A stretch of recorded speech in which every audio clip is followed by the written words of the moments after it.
What's up guys, FM Campbell here, welcome to episode number 14 of the Aston Villa series.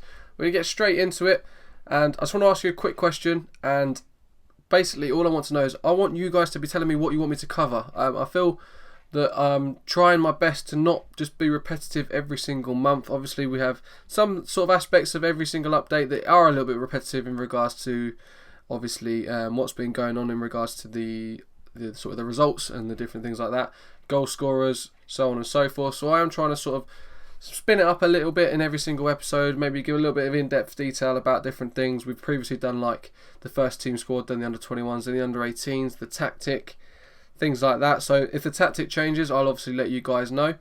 But yeah, so make sure you get your comments in below to anything that you want me to cover in a little bit more detail.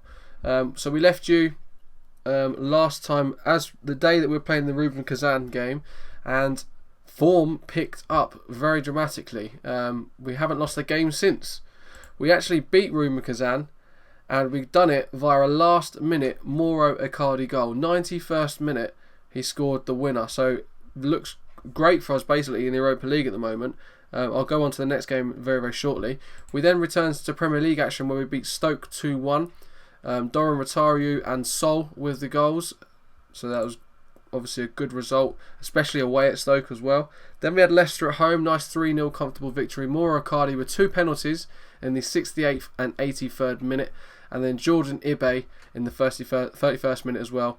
So yeah, 3-0 against Leicester, nice clean sheet, which is good. And we carried on the clean sheets, and we carried on the form, and great form it is. Against Werder Bremen, we battered them 3-0. All in the first half. In the 23rd minute, Marco Verratti scored. Jordan Ibe then got the second in the 27th minute, and another Mauro Icardi penalty in the 30th minute settled it. So 3-0. It finally stood. And then in the Europa League, it put us top by 3 points as well. So we got halfway through the group stages at the moment. We were targeted just to reach the group stage, and we're top of the league in the group stage. So we're going really, really well. Simon Scuffey has got the most clean sheets with 6. We've only played 3. Oh, sorry, overall competition. So we haven't actually conceded a single goal in the Europa League as of yet. So hopefully that still continues. We'll go back to the schedule. Our next game is against Bremen, which is in 4 days' time. Then we play Randers FC, and then finally Rubin Kazan on the 10th of December. So it will be in the next episode. No, it won't be the next episode. We'll have one game left in the next episode. So hopefully either we're already qualified or we should be qualified in the next episode. So fingers crossed. We then played Swansea in the Premier League where we drew 1-1. It was our only non-win, if you like. Drew 1-1, and Gabriel Bong was Jack Grealish's goal. I'm going to show you this one because the Gabriel Bonglahor goal is an absolute screamer as an equaliser. Obviously this is our ex-player, which is even more frustrating. And they did slightly edge it in the game, to be fair to Swansea. As you can see, they had more shots than us, a little bit more possession of it, only by a tiny amount. But they did foul us more. So, yeah, let's just have a look at the goal. Just to let you know, I believe that this goal is in the one of the Goal of the Week episodes on Fox. Let's go to goals. Is it going to let me show? Let me do it. So, yeah, it was in Fox in the Box's Goal of the Week. So the link will be in the description if you want to go and check that out. But yeah, Gabriel Bonglahor coming back to haunt us, coming back to kick us in the teeth. But we did sell him for a hefty amount, and he's not doing that great, to be fair to him. But this goal is just absolutely silly. I just thought, I sat there watching, I was thinking, typical, absolutely typical. Gabriel Bonglahor would score a goal of this sort of magnitude. So here's, this will be going towards, is this our first goal? This must be, yes, this is our first goal. So we'll show you the quick first goal in 3D. So Mauro Icardi is sort of kept hold of the ball. Romero gets hold of it.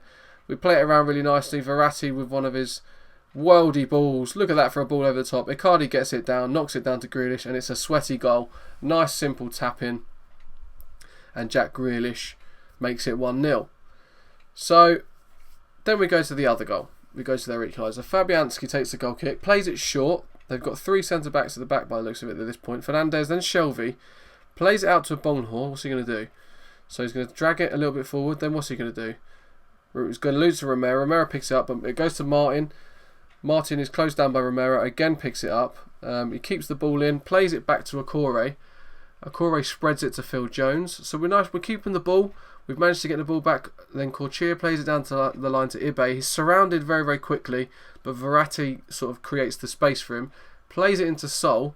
Sol takes a heavy, heavy touch. Jack Cork then does a great slide tackle, and Romero wins it back. But then it goes to a Bonghor. He drifts into our half, and he looks like he's going to sort of play it back into the middle, and he shoots.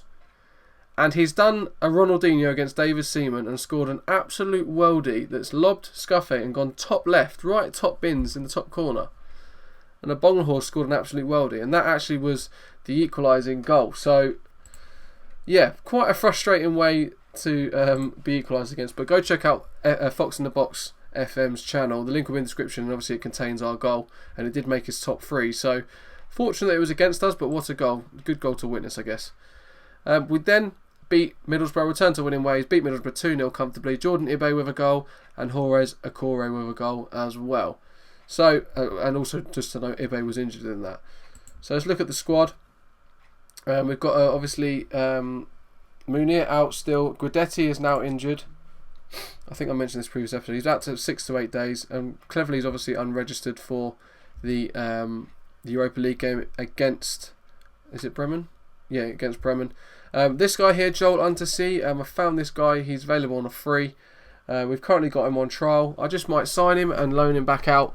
Ideally, I'll probably go for him closer to, probably actually quite soon, within the next sort of month and a half. And we'll send him out on loan, hopefully in January. That's the idea. So yeah, he's available on a free. If we can get him over the line, closer to the window, get him out on loan, so we're not paying him. I don't want to pay him in while he's not. I don't want him at the club. Me paying him while he's not doing anything, just in the reserves or something. So I'll probably approach the signing maybe sort of end of December, maybe in this month, depending on if anyone else comes in for him, because he is wanted by 2 clubs currently. He's not a great player. I just think I could make a little bit of money on him. He's only 21 years old as well. He would never play for us, but you know, bit of money can't be any harm. So we go back to the squad. Ezequiel Munoz has been moaning about first team football, although he's not. He's actually been playing as of late. He's made 7 appearances, 2 from the bench. Poor average rating. He's our 4th choice centre back. That's what you have to kind of keep in mind. After Balanta, Jones, and Akore, we then have Enrique, who's been moaning about first team football as well. So, I mean, he's going to be rotated. He's played 10 games, 2 from the bench as well. Which is actually more than Jonathan Silva, so I don't really know what he's moaning about, but he is playing for us, so fingers crossed he'll shut up basically soon. I don't want him affecting morale like Benteke was. So a couple of other things to let you know about. Youth facilities have been upgraded. That's now been completed. So if I think it's at the board, yeah, so the youth facilities has been completed. That was completed on the 30th of last month, so only 3 days ago. Was it 3 days ago?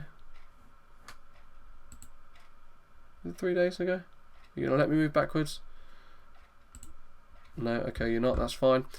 So yeah, that's been now completed. So the youth facilities are upgraded. They're now classed as excellent. Sol got Young Player of the Month. He's been playing very, very well. Obviously, we played Verratti in a lot of the Europa League games. So Sol has been... Where is he? Oh, there he is. Yeah, Sol's been doing very well. As advanced playmaker. He's only 20 years old. I'd like to get him full time personally, but I think it's going to be a struggle to get him from Atletico.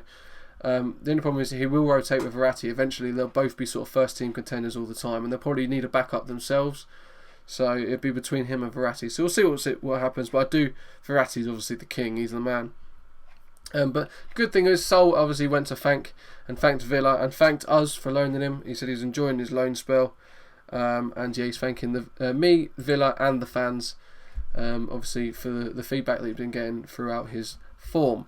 That's pretty much all that's been happening. Obviously, I said Munoz is moaning about first team football. Form's definitely improved. This is where it leaves us in the league table. We're currently now 5th, so we've had a real climb. We're in 5th place on 18 points. We're 10 points behind top, so that's a bit of a concern. But we were 8 points behind top in the previous episode, sorry. Although Everton and Arsenal do have a game in hand on us, so they could leapfrog us as well.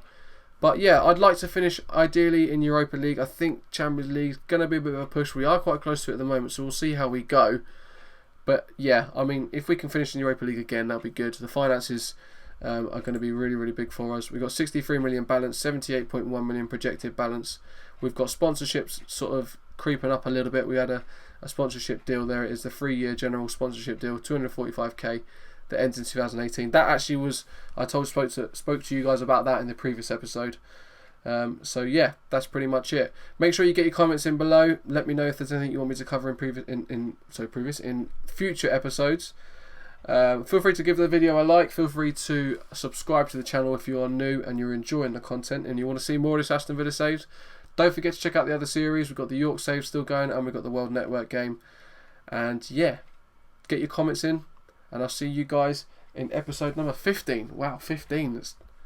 We're coming along. Anyway, guys, peace.